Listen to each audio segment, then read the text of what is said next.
আর বন্ধুরা, বাংলার কিচেনে তোমাদের সবাইকে জানাই স্বাগত।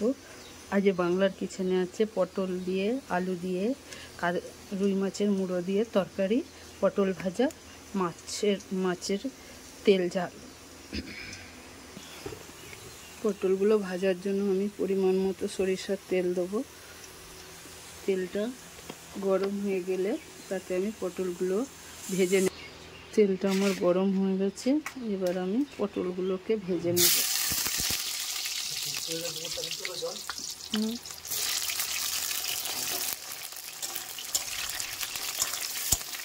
পটলগুলোকে ভেজে নেব।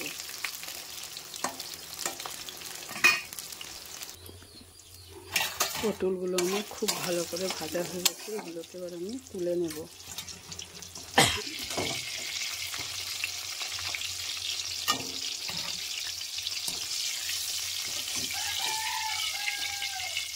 আমি তুলে নেব।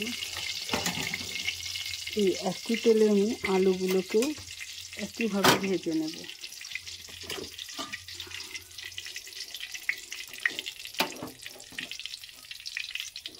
আলুগুলোকেও আমি যে তেলটা বেরিয়েছে ওই তেলেতেই ভেজে নেব।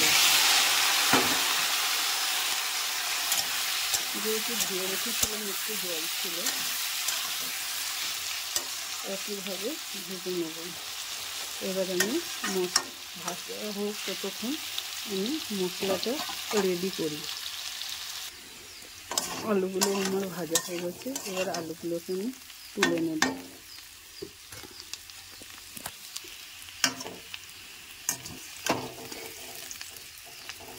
আলুগুলোকে আমি তুলে নেব।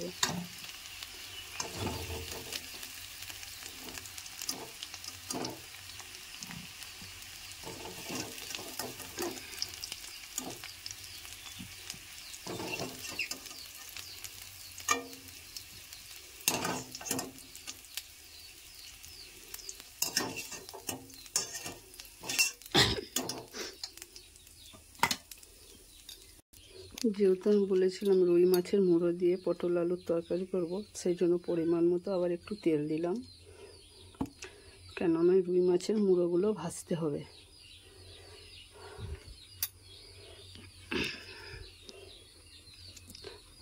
মুড়োগুলো আমি দিয়ে দিলাম রুই মাছে। এবার আমি উল্টে দিলাম যাতে না ফোটে। মাছগুলো দেওয়ার সাথে সাথে একটু উল্টে পাল্টে দেবেন, মাছের মুড়োটা ফুটবে না। যে তেলটা ছিটকাবে সেটা ছিটকাবে না। সামান্য হালকা নুন দেবেন।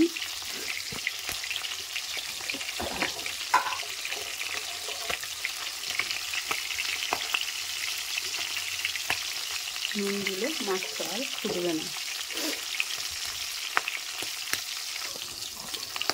মাছের মুড়োটা আমার ভাজা হয়ে গেছে, এবার এটাকে আমি তুলে নেব।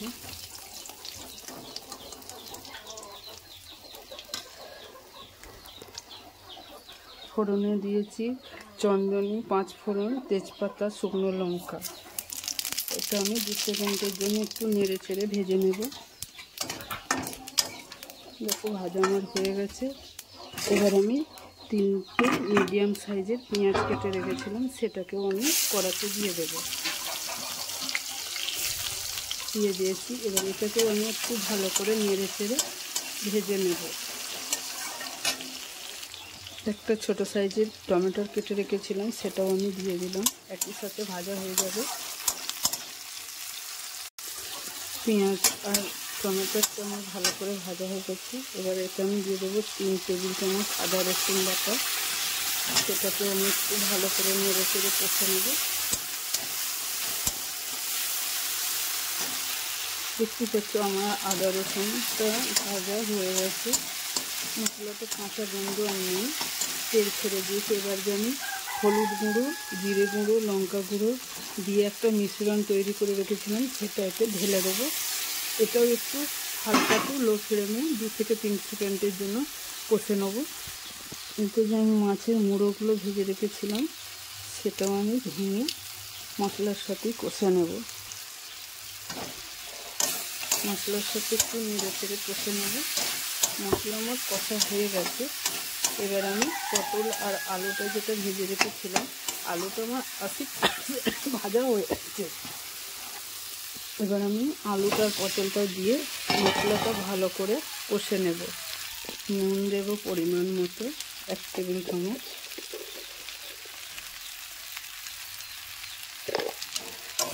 একটু ভালো করে মিক্স করে নেব। হয়ে গেছে আমার কষা। এবার আমি গরম জল করে রেখেছিলাম, পরিমাণ মতো জল দিয়ে দেবো। দেখতেই পাচ্ছে যে যেমন খাবেন সে তেমনই দেবে। আমি যেহেতু কষা করব ওই জন্য হালকা পরিমাণে জল দিয়েছি। আমার আলুটা 80 থেকে 90% সিদ্ধ হয়েই গেছে। হ্যাঁ, ওরা অল্প কিছুক্ষণ ফুটলেই ধনেপাতা ছড়িয়ে নামিয়ে নিলেই রেডি হয়ে যাবে পটল আলু রুই মাছের তরকারি। ধনেপাতা ছড়িয়ে নামিয়ে নিলেই রেডি হয়ে গেছে পটল আলু রুই মাছের মুড়ো দিয়ে তরকারি। স্যালাডে আছে শসা কুচুনো, গাজর, পেঁয়াজ কুচুনো, মির্চি, তারপরে দেবো মাছের ডিম ভাজা, তারপরে পটল ভাজা।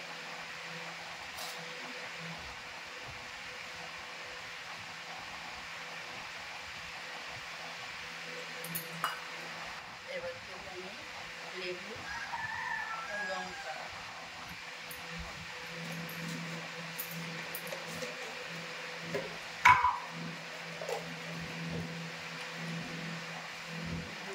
নুন।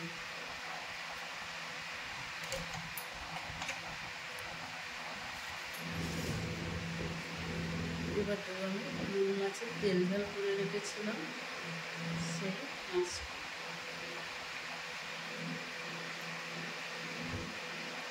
মাছটা সাজানোর জন্য দুটো চুনো মাছের ঝালও দিলাম।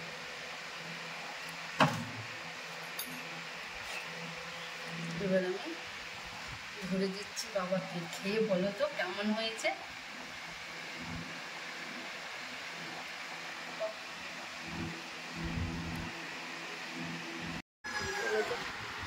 কেমন হয়েছে রান্নাটা?